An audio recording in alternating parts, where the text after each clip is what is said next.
دبکو شر و پفچون دنابر ایران و اسرائیل جنوب دست بکن. اوا گوتنا داویه یا ترامپ سروک امریکا دونالد ترامپ گوجبو بشتاربون دجوینا ناتوی ده چوبو لاهای هولندا روژا چهارشنبه ده کنفرانس اگر روزنامه‌وانی دا بحث شر ایران و اسرائیل گر و داویه ده گوتگو پفچون دنابر آوان هر دو ولاتان ده گنها آگر بسته دبکو جنوب دست بکن. حتی دمک نزیک داشی ترامپ کو ده هفته رابغوری ده به دست بکنه شر اسرائیل و ایران گلک جاران به حلوه خو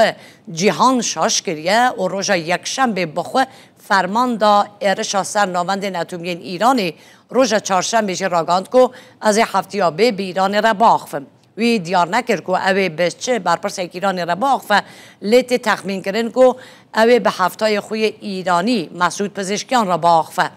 پزشکان ده هفته که دست نشان کرد که ایران آماده یا پرسکری که خواه ین به امریکا را چاره سر بکه. دونالد ترامپ روژا چهارشنبه جی تیکس کرد که او دوج کمپینا خستنا گواش بو سرکمار اسلامی برناده لیو ده فکره که آماده کردن رکتنه که نو به تهران رژی نپیویسته. پشتی ارشا مازن یا بالافرین شهر ین رادار رف ین امریکا که او کمبین خواه ین بمبین خوین چپرشکن نسر ناوندا فوردو ده به گود ناف چیایی که نزیکی باجار قومی دای بالا کرن ترامپ را گاندگویی به وی ارشه پروگرام اتمی ایران تو نگیریه. اواجی مجاره که گوهنک بسپور بگرد دناف دولت امریکا داجی جه بگمانن لی ترامپ پیداگیریه لسر جناف چوینا وان ناوندین اتمی دیگه.